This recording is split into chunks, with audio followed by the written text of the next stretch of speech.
The test I am reviewing is the Kahn-Lewis Phonological Analysis-2.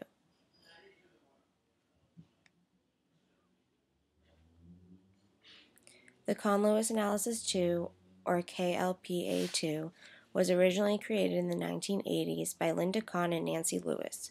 A second edition was published in 2002 by American Guidance Services, Incorporated.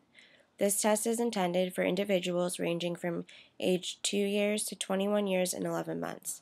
It may be used for individuals who have reasonably intelligible speech, but many error phonemes, or very young children whose speech is moderately to severely unintelligible. The KLPA-2 identifies phonological processes present and analyzes to help determine if therapeutic intervention is needed and how it will be implemented.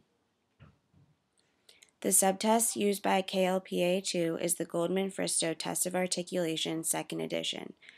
The KLPA-2 uses the sound and words section of the Goldman-Fristow test, in which an examinee is prompted to produce 53 target words regarding 34 images. These words contain 61 consonant sounds and 16 consonant clusters to be analyzed in word initial, medial, and final positions. This picture shows the components of the GFTA-2. At the bottom, a picture of a horse is depicted, typical of the images you would see on the easel-type book used during the test. The specific prompt an examiner should use for this image is, "What is the horse doing?" eliciting a response of, "Jumping." For standardization, in 1999, the Goldman-Fristow Test of Articulation 2 used a sample of 2,350 individuals ranging from 2 years to 21 years 11 months. 50% of these subjects were males and the other 50 females. The sample was designed to correspond with the current United States Census data of 1998. The 4 primary regions of the United States were sampled: Northeast, North Central, South, and West, with more than 300 sites nationwide.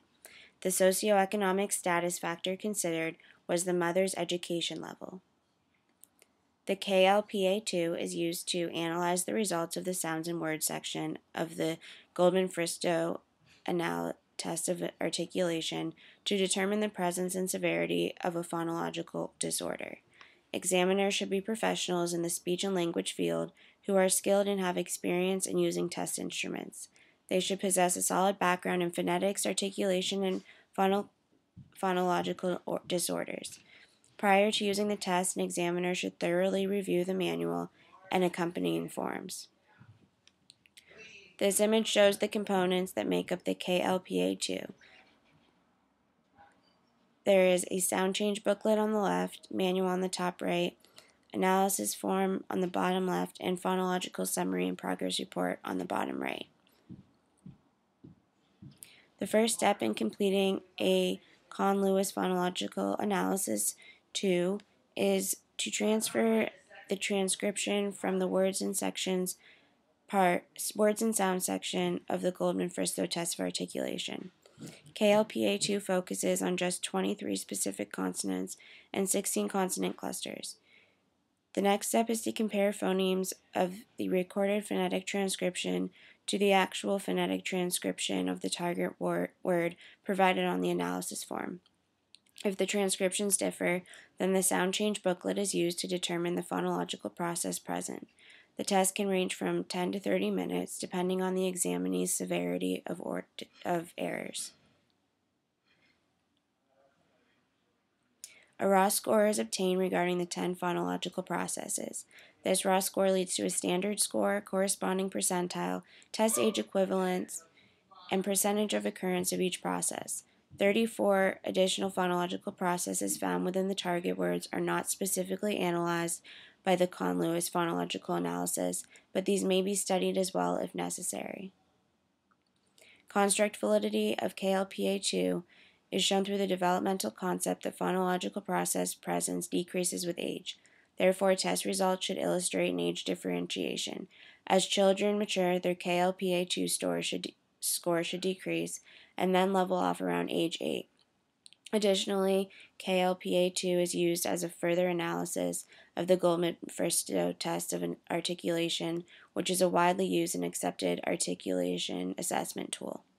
The contents of this analysis include 23 out of 25 consonants accepted in standard American English, as well as 16 common consonant clusters.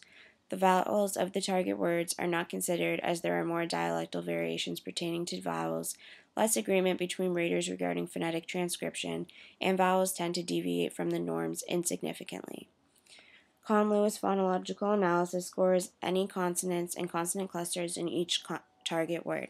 This is different from the GFTA2, which only looks at one specified sound in each target word. This creates more opportunity for analysis in the Kahn-Lewis phonological analysis. In terms of reliability, the KLPA2 is highly consistent. In order to measure retest reliability, the same examiner tested an individual between 4 years, 6 months, and 7 years once, and then again sometime after between 1 and 34 days. The results showed high retest reliability.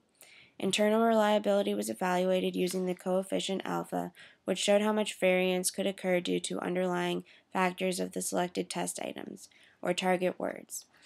These reliabilities were all found to be high. Inter-rater reliability was found to be highly consistent as well. 2 different examiners were given the same 35 subject sample. A separate third examiner checked the scores to see how consistent they were.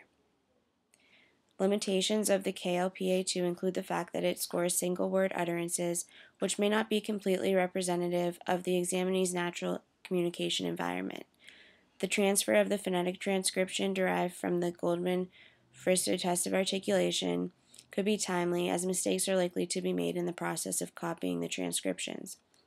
There are also multiple forms, so the examiner must keep them organized in a logical way.